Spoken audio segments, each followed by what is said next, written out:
बिस्मिल्लाहिर्रहमानिर्रहीम। Doctor Asif Maqsood Bhatt, founder president Averian community awareness programme, आपकी खिदमत में हाजिर हैं। आज हमारे प्रोग्राम का जो मौजू है वो नहायत पेचीदा है और आम आवाम के अंदर उसकी शऊर और उसकी आगाही के अंदर भी कमी वाक़या है। इसी वजह से इस मौजू को इंतखाब किया गया। ये मौजू आप के अंदर जो अवाम है उसकी आगाही में इजाफा करेगा इंशाअल्लाह। मसनूई अज़ा और उसकी अवाम में आगाही और हमारी आम जिंदगी के अंदर उसकी अफादियत क्या है और कैसे हमें ये फ़ायदामंद हो सकती है। मैं निहायत मशकूर हूँ मैम हफ्सा शहजाद का, जो कि बेनज़ीर भुट्टो हॉस्पिटल के अंदर इंचार्ज हैं ऑर्थोटिक्स एंड प्रोस्थेटिक्स की। Thank you so much ma'am, आपने हमें ज्वाइन किया। मैम हमें बताइएगा कि आम जुबान में आप इस शोबे को कैसे बयान करेंगी? बिस्मिल्लाहिर्रहमानिर्रहीम। सबसे पहले तो सर आपका बहुत शुक्रिया कि आपने मुझे इस शोबे के बारे में अवाम में आगाही फैलाने के लिए इस फोरम पे मदऊ किया है। आपकी बहुत शुक्रगुजार हूँ। Most welcome. ये बहुत एक मुश्किल से वर्ड्स हैं, दो, ऑर्थोटिक्स एंड प्रोस्थेटिक्स। तो आम आवाम के लिए बहुत ज्यादा मुश्किल हो जाता है इनको बोलना या इनको सुन के समझना। तो इसको ये दो अलग अलग फील्ड्स हैं, ऑर्थोटिक्स और प्रोस्थेटिक्स। ओके। बेसिकली हैं दोनों ही मस्नूई आज़ाद से ताल्लुक रखती हैं। एक में ये होता है, ऑर्थोटिक्स में ये होता है कि जो बच्चों का पैदाइशी पाँव का टेढ़ापन या हड्डियों का टेढ़ापन या पोलियो जैसी बीमारियां जिनकी वजह से कोई माजूरी बच्चों में या बड़ों में या किसी में भी आ जाती है, उसको हम ब्रेसेस या स्प्लिंट्स के थ्रू ठीक करते हैं। ये होता है ऑर्थोटिक्स, एक चीज। दूसरी चीज है हमारे पास प्रोस्थेटिक्स। प्रोस्थेटिक्स हम मस्नूई आज़ा से डील करते हैं। जो लोग जिनके पैदाइशी हाथ, पाँव, टांग या बाजू कुछ नहीं होता या हादसाती तौर पे कहीं कट जाता है, जैसे कि रोड ट्रैफिक एक्सीडेंट में या देहातों में टोका मशीन में आके बहुत सारे लोगों के बाजू कट जाती है, तो वो मस्नूई बाजू या मस्नूई आज़ा जो भी हम उनको प्रोवाइड करते हैं वो प्रोस्थेटिक्स होता है। ओके। इसका मतलब ये हुआ कि एक शुबा इसको डील कर रहा है कि यानी जो माजूरी है या कोई जख्म आ गया या टेढ़ापन हो गया या हाथ का कट गया, एक तो उसके मतलब है और दूसरा उसकी सलूशन है, उसका हल है। बिल्कुल सर। एक में बिल्कुल ही हम मस्नूई आज़ा प्रोवाइड करते हैं, कोई भी नकली मस्नूई टांग या मस्नूई बाजू देते हैं, और दूसरे में हम जो कि टांग होती है वो सही से काम नहीं कर पा रही होती, वो खराब होती है, छोटी होती है या कमजोर होती है, हम उसी टांग के ऊपर स्प्लिंट्स वगैरह लगा के मरीज को इस काबिल बनाते हैं कि वो सोसाइटी में नॉर्मली अपना रोल प्ले कर सके। ठीक हो गया। अच्छा, इस शोबे की आम आवाम में आप क्या समझते हैं, कितनी आगाही है, कितना शऊर है? हमारे मुल्क के अंदर एक बड़ा तबका जो है वो नीम हकीमों का भी है और पहलवानों का भी है, और हमारे बहुत सारे देहात के लोग जो हैं वो इन लोगों के पास जाना ज्यादा पसंद करते हैं। बिल्कुल सर, आम आवाम में इसकी आगाही ना होने के बराबर है और बहुत ही छोटी सी रेशो है, 1% या 2% लोग जिनको इस शोबे के बारे में मालूमात होती है या आगाही होती है। अदरवाइज आम आवाम में कोई खास आगाही नहीं है। बच्चों के पैदाइशी पाँव टेढ़े होते हैं, अगर वो उसी टाइम हमारे पास ले आए, अगर उनको थोड़ी सी भी आगाही हो कि ऐसी कोई सर्विसेज हैं, तो क्योंकि बच्चों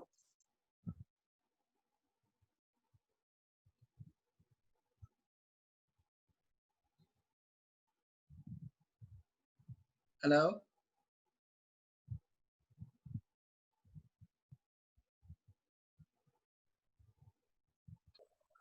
जी, जी हफ्सा। तो आवाम में आगाही इसकी बिल्कुल ना होने के बराबर है और आम आवाम में तो नहीं है इसकी आगाही। मुझे बड़े अफसोस के साथ ये कहना पड़ता है कि बहुत सारे हेल्थ केयर प्रोफेशनल्स ऐसे हैं जिसको इस शोबे के बारे में आगाही नहीं है। मतलब उनको ये तो पता है कि दुनिया में ये काम हो रहा है या ऐसे हो रहा है, लेकिन ये नहीं पता कि पाकिस्तान में कहाँ कहाँ इस शोबे पे काम हो रहा है और कहाँ कहाँ इसकी सर्विसेज दी जा रही है। अब होता ये है क्या कि वजह क्या है, इसमें इतनी आगाही क्यों नहीं पैदा हो सकी है? कि हमारे जो शायद लैक ऑफ गवर्नमेंटल बिल है, एक तो ये कि गवर्नमेंट की तरफ से इसके ऊपर कोई काम नहीं किया गया। हम्म। आज तक जितना भी इस शोबे में काम हुआ है वो सब एनजीओज ने किया है। किसी ओके। भी एक बड़े अस्पताल में गवर्नमेंट के इस पे कोई शोबा नहीं बनाया जा सका तो अभी इस तक। शोबे के लोग कहाँ कहाँ पे खिदमत मिस्टर मेडिकल अंजाम दे रहे हैं? College, King Edward Medical College.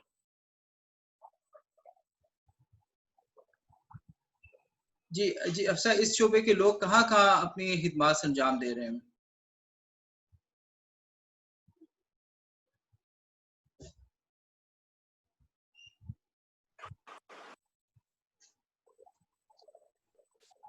जी जी।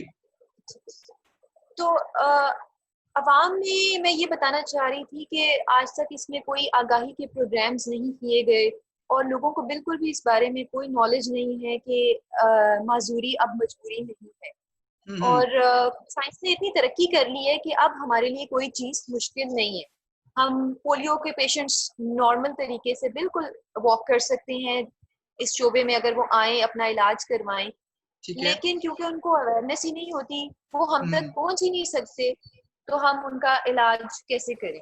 और माजूरी के सही। साथ एक इतना स्टिग्मा अटैच हो गया है कि आम आवाम को चाहिए कि वो इसमें अपना रोल प्ले करें। इस हम्म। माजूरी को उनके साथ एक हैंडीकैप का टाइटल हम लगा देते हैं और लोग अपनी माजूरियों को छुपाते फिरते हैं, बजाय हम्म। इसके कि वो सामने आए और किसी दूसरी बीमारी की तरह उसको ट्रीट करवाएं और अपनी जिंदगी नॉर्मल तरीके से दोबारा शुरू करें।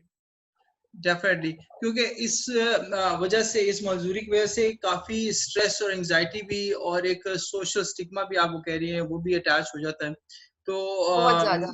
क्या क्या ये वजह है कि इस शोबे के अंदर जो आप आलात नस्ब करते हैं या जो इलाज का खर्चा है वो ज्यादा है, इस वजह से लोग इसकी तरफ नहीं आते, आपके पास नहीं आते, या मुख्तलिफ जो ऐसे शोबे हैं जिन डिपार्टमेंट्स में ये काम हो रहा है वहां पे नहीं जाते और आम नीम हकीमों के पास चले जाते हैं?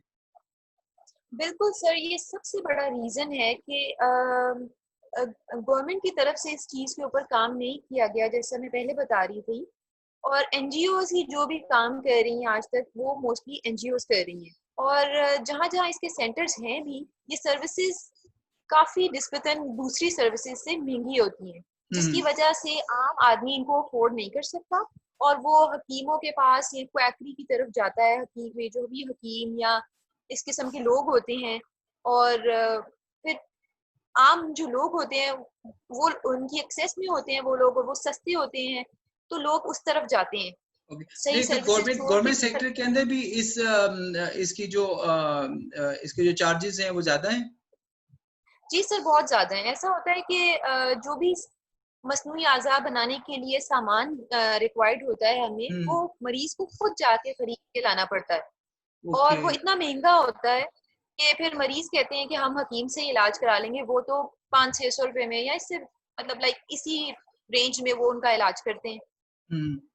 तो उसमें इसमें क्वालिटी ऑफ लाइफ कितनी सफर होती है, यानी जिंदगी की जो म्यार है, जो वो कितना सफर होता है, क्या वो उनकी म्यारी जिंदगी का हम कैसे कह सकते हैं कि एक बंदा ऐसा है कि जो एक हकीम से इलाज करा रहा है और एक इंसान है कि जो ठीक है 5,000 10,000 या 20,000 रुपया उसने अगर खर्चा है और उस रकम के खर्चने के बाद वो उसकी लाइफ के अंदर कितनी चेंजेस आती हैं? सर बहुत ज्यादा फर्क होता है। मतलब हकीमों को इस चीज का कोई नॉलेज नहीं है, ये एक इमर्जिंग फील्ड है हम्म। और इस पे अब काम हो रहा है। तो हकीमों को इस बारे में नहीं है कि मसनूई टांग कैसे लगानी है या टांग के टेढ़ापन को कैसे दूर करना है।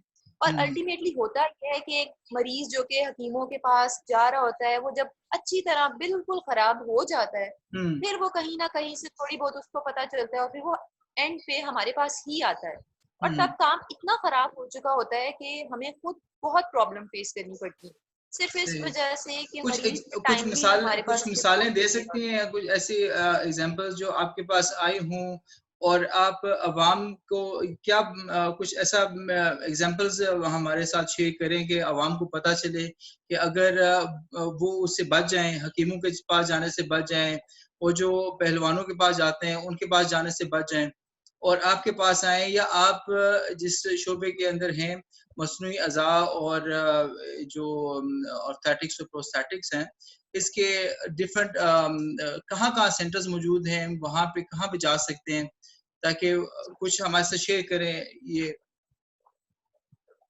सर मेरे पास इसकी बहुत सारी मिसालें हैं जो कि मैंने अपने प्रोफेशनल करियर में खुद फेस की हैं। ये ऐसा नहीं है कि मैंने लोगों से सुनी है, या ये वो चीज़ें मैं आपको बताने वाली हूँ जो मैंने खुद देखी है। अब ओके। आपको पता है स्ट्रोक है, स्ट्रोक हाँ एक जी। बीमारी है जिसके बाद आपका रिस्ट ड्रॉप और हैंड ड्रॉप हो जाता है। आपको जो नॉर्मल हाथ होता है वो काम करना छोड़ के बजाय ऐसे हो जाता है। सही। और बहुत सारे पेशेंट्स ऐसे होते हैं जो कि हकीमों के पास और ऐसे हर्बलिस्ट या किसी इस किस्म के लोगों के पास जाते रहते हैं, और वो कोई अ, शेर की खाल और इस किस्म की चीजें इस किस्म की चीजें उनके अच्छा, हाथ शेर के की साथ खाल भी बांधी यूज होती होती है? हैं। और शेर की खाल, ये मैंने खुद अपनी आंखों से देखा है। कश्मीर साइड के लोग हैं और बहुत सारे आते हैं कि अच्छा। शेर की खाल बांधी है, वो इस कदर टाइट बांधी हुई थी उन्होंने रस्सियों के साथ वो शेर की खाल, ओके। कि उस बंदे को कंपार्टमेंट सिंड्रोम हो गया था उसका। ओहो। जब वो मेरे पास आया तो एक तो उसको स्ट्रोक था ही था, पूरा बाजू उसका इतना स्वेल कर चुका हुआ था ऊपर तक, और उसकी इतनी वर्स्ट कंडीशन हो चुकी थी कि मैं आपको बयान नहीं कर सकी, सिर्फ एक हकीम के गलत जगह पे जाने की वजह से। सही। इसी तरह बच्चों में जो पाँव का टेढ़ापन होता है, उसके लिए अजीबो गरीब किस्म के हकीम जो हैं वो लकड़ियों के साथ बांध के उनकी दोनों टांगों को और बुरे तरीके से बच्चों को उन्होंने ट्रीट किया होता है, जो कि ट्रीट भी नहीं होते और मजीद वो खराब हो जाते हैं। ओके, अक्सर बच्चे ऐसे जो टेढ़ा पाँव रखते तो हैं मैं उन। आवाम से दरख्वास्त करूंगी। जी, जी, जी, जी, आप कंटिन्यू करें। मैं ये बताना चाह रही थी कि मैं आवाम से दरख्वास्त करना चाहती हूँ कि वो हकीमों के पास और ये शेर की खाल और ये प्याज और इस किस्म की चीज़ों से प्लीज़ अवॉइड करें, और सही जगहों पे जाएं जहाँ पे इसकी सर्विसेज दी जा रही हैं। मैं बता देती हूँ, पाकिस्तान में या बहुत सारे जगहों पे ये ऑर्थोटिक्स एंड प्रोस्थेटिक्स की सर्विसेज अवेलेबल हैं। पिंडी हुँ। इस्लामाबाद में बेनज़ीर भुट्टो अस्पताल है, पिंडी का बहुत बड़ा हॉस्पिटल है। यहाँ पे शोबा मसनूई आज़ा है, यहाँ पे काम हो रहा है। उसके सही। अलावा खोजी फाउंडेशन हॉस्पिटल में हो रहा है, AFIRM में हो रहा है, ठीक है। कराची में डाउ यूनिवर्सिटी में हो रहा है। बहुत सारी जगह सही। है जहाँ पे इस पे काम हो रहा है। सही। लाहौर में किसी जगह पे और पेशावर में? क्या लाहौर में भी हो रहा है? जी लाहौर सर, में अगर जो। पेशावर, जी सर, लाहौर में बहुत सारी जगहों पे हो रहा है। PSRD में हो रहा है, जिना हॉस्पिटल के आसपास काफी सारे प्राइवेट सेटअप्स हैं जो कि सही। सर्टिफाइड लोग हैं। होप सेंटर है और रम्यू हॉस्पिटल में हो रहा है। इसके अलावा इस्लामाबाद में निरम में हो रहा है, national institute of okay, rehabilitation public sciences. Sectors में काफ़ी हद तक हो रहा है वहाँ पे काम। ठीक और है। पेशावर में भी बहुत अच्छा काम हो रहा है सर। पीपॉज के नाम से एक इदारा है जो कि फ्री ऑफ कॉस्ट और बहुत ही अच्छी सर्विसेज प्रोवाइड करता है सही। ऑर्थोटिक्स एंड प्रोस्थेटिक्स की। अच्छा, मुझे ये बताएं कि ऐसे बच्चे जिनमें ये पाँव का टेढ़ापन, ऐसे जो पाँव टेढ़ा रखते हैं या उनका अंगूठे का टेढ़ापन हो जाता है, बाहर की तरफ अंदर की तरफ जो है ना वो मूवमेंट उनकी हो जाती है, उनके बारे में कुछ बताएंगे? जी सर, वो क्योंकि बच्चों की आपको पता है हड्डियां सॉफ्ट सी होती हैं, उनको ठीक करना इजीली हम मोल्ड कर सकते हैं, वो बहुत आसान होता है। तो इस किस्म की हर बीमारी जो बच्चों में है, कि पाँव का टेढ़ापन या टेढ़ा रखना या किसी उंगली का मुड़ा होना या अंगूठे हम्म। का अंदर की तरफ से होना, ये सब कुछ हम इसको ट्रीट करते हैं और ये बहुत आसानी से बहुत जल्दी बच्चों में ठीक हो जाता है। लेकिन जिस तरह एज गुजरती जाती है, बच्चे बड़े होते जाते हैं, उनकी हड्डियां मजबूत होती किस जाती हैं, किस फिर एज मुश्किल तक होती किस जाती है। एज तक किस उम्र तक अगर उस बच्चे का उस बच्चे को आप के पास लेके आया जाए, या इस अदारे के पास लेके आया जाए, मसनूई जो अज़ा का की खिदमत दे रहे हैं, तो क्या एज लिमिट क्या है, उम्र की हद क्या है जहाँ पे उसको फ़ायदा हो सकता है और अ, उसकी ज़िंदगी बेहतर हो सकती है? सर एज लिमिट तो कोई भी नहीं है। मैं इसी को बात को एक्सप्लेन करना चाह रही हूँ कि एज लिमिट तो कोई नहीं है। 60 इयर्स तक के लोग हमारे पास आते हैं जिनका जो पाँव का अंगूठा है वो अंदर की तरफ गया होता है और हुँ, पीछे वाली हड्डी बहुत बाहर निकल चुकी होती है, हम उनको भी हुँ, ठीक करते हैं। लेकिन उनमें निस्बतन बहुत ज्यादा वक्त लगता है ठीक करने में। बच्चों सही। में वही चीज 6 महीने में ठीक हो जानी है, और एक जितनी ज्यादा एज बढ़ती जाएगी उसका टाइम स्पैन उतना ज्यादा बढ़ता जाता है। उतना ज्यादा बढ़ता जाएगा। अच्छा, मुझे ये बताइए कि क्या कोई ऐसी खुराक का इस्तेमाल बच्चों में कर सकते हैं कि अगर उनकी जो हड्डियां हैं या उनकी जो क्योंकि वो कमी होती है उनकी हड्डियों में काफी सारे अज़ा, कैसे उनको हम मजबूत कर सकते हैं, उनकी ग़िज़ा कौन सी इस्तेमाल की जाए, कुछ इसका फायदा है ग़िज़ा का, या ठीक है एक बार टेढ़ापन हो गया है तो वो आपके पास ही आना है फिर उसने? सर ग़िज़ा का फ़ायदा होता है, दूध, दही इस किस्म की चीज़ें, लेकिन विटामिन डी, कैल्शियम सप्लीमेंट्स बहुत ज़्यादा ज़रूरी होते हैं। बच्चे जो हुँ, रिकेट्स, पिजन चेस्ट इन चीज़ों के साथ हमारे पास आते हैं, उनके लिए बहुत ज़रूरी है कि वो अपने कैल्शियम सप्लीमेंट्स लें, विटामिन डी सप्लीमेंट्स लें। तो उसकी वजह से उनका जो इलाज है वो ज़्यादा बेहतर और ज़्यादा जल्दी वो ठीक होते हैं बच्चे। लेकिन कुछ बीमारियां जैसे कि पाँव का टेढ़ापन जो क्लब फुट होता है, पैदाइशी बच्चों का पाँव टेढ़ा है, हुँ। उसमें ग़िज़ा का कोई ख़ास रोल नहीं होता, क्योंकि वो पैदाइशी तौर पे बच्चे का पाँव टेढ़ा है, तो वो ब्रेसेस और स्प्लिंट्स के साथ ही ठीक होता है। ठीक है। अच्छा, मुझे ये बताइएगा कि हमारी बहुत सारी अवाम जो है वो हम बहुत पेरिफेरी के जो लोग हैं, हमारे देहात के लोग हैं, उनके लिए भी ये प्रोग्राम कर रहे हैं कि जो हम चाहेंगे कि वो जब हमें सुने तो उनको फ़ायदा हो। तो बहुत सारे ऐसी वाक़यात रूनुमा हो जाती हैं गाँव के अंदर कि घास काटते हुए या चारा जो है वो काटते हुए मशीन के अंदर हाथ का आ जाना और फिर हाथ कट जाते हैं। तो इस हवाले से इन इलाकों के लोगों के लिए क्या इंतज़ामात मौजूद हैं और वो कहाँ पे रुजू करें, फर्स्ट एड क्या करें? कुछ इसके बारे में बताएँ कि इब्तिदाई जो लम्हात हैं, जो उनमें क्या इक़दामात कर सकते हैं, फिर वहाँ से आगे फिर क्या उनको कदम लेने चाहिए? सही सर। अब सर ये बहुत कॉमन चीज़ है पाकिस्तान में, हादसाती तौर पर जो अपर लिम्ब में एम्पुटेशन या बाजुओं का कट जाना है, उसमें 80% लोग देहाती होते हैं, और वो वही होते हैं जिनका चारा काटते हुए टोका मशीन में हाथ आके कट जाता है। अब अच्छा, जब उनका हाथ आके कट कट जाता है, उसमें बच्चों की भी एक बहुत बड़ी 80% रेशो आपने है। काफ़ी बड़ी तादाद बताई है, 80%। मतलब सर जिनके टोटल 100% वो लोग जिनके बाजू कटते हैं, हुँ, उसमें से 80% वो होते हैं जिनके टोका मशीन से कटते हैं। ओके, ओहो! ये तो अच्छी खासी बाकी तादाद है। 20% वो लोग होते हैं जो जिनके किसी रोड इंजरी ट्रैफिक के ज़रिए। एक्सीडेंट में, सॉरी, जी, जी, इंजरी के ज़रिए किसी। हाँ जी, बाकी कोई भी इंजरी हो सकती है, कोई ट्यूमर्स होते हैं, या कोई कंजेनिटल एनोमली होती है जिसकी करेक्शन के लिए फिर उनकी एम्पुटेशन करते हैं। लेकिन 80% लोग जिनका बाजू कटे होते हैं वो टोका मशीन से ही कटे होते हैं पाकिस्तान में। तो सही। इनिशियली जो उनको मैनेज करना होता है, तो हमारे लाइक साउथ पंजाब में बहुत बड़े बड़े हॉस्पिटल्स हैं, विक्टोरिया हॉस्पिटल है बहावलपुर में, निश्तर हॉस्पिटल है, निश्तर मेडिकल कॉम्प्लेक्स है पूरा। तो उनमें सर्जिकल उनकी जो ट्रीटमेंट है वो तो बहुत अच्छा हो जाता है, लेकिन ऑर्थोटिक्स एंड प्रोस्थेटिक्स से रिलेटेड वहाँ पे कहीं कोई सरकारी अस्पताल में कोई सर्विसेज नहीं दी जा रही, और वो लोग उधर से फिर अल्टीमेटली हमारे पास आते हैं बेनजीर भुट्टो हॉस्पिटल में, और इस चीज को बहुत टाइम गुजर चुका होता है, फिर उनकी बाजू को कटे हुए, उनकी एम्पुटेशन हुँ। को हुए, तो फिर बड़ी मुश्किलात का सामना करना पड़ता है, कितना क्योंकि कितना जिन अरसे के अंदर वो अगर आपके पास आए तो वो टाइम लिमिट ज़रा बताती जाएँ मुझे, ताकि अवाम ये अब टाइम लिमिट भी आप बताएँ ताकि अवाम को पता चले कि किस टाइम लिमिट तक वो आपके पास आएँ तो उनके लिए फ़ायदा हो सकता है। सर 1 महीने के अंदर अंदर अगर मरीज हमारे पास आ जाता है, तो मरीज को उसका बहुत ज्यादा फायदा होता है। एक ठीक तो है। ये कि वो नफ्सियाती मसलों से बहुत ज्यादा बच सकता है। इसके ऊपर काफी सारी रिसर्चेस भी हुई हैं हमारे ही डिपार्टमेंट में, कि हुँ, जिन हुँ। लोगों ने जल्दी रिपोर्ट किया था डिपार्टमेंट में, जिनको जल्दी मसनूई बाजू या टांग लगा दी गई थी, उनमें नफ्सियाती मसले कम आए थे, और वो जल्दी अपनी मसनूई टांग या मसनूई बाजू के साथ अपनी नॉर्मल जिंदगी गुजारने लग गए थे, अपना कामकाज वापस शुरू कर दिया था। सही। बजाय उन कि जो लोग हमारे पास 1 साल बाद या 2 साल बाद आए थे, उनमें फिर हमें भी मुश्किलात होती हैं उनकी मसनूई टांग लगाने में।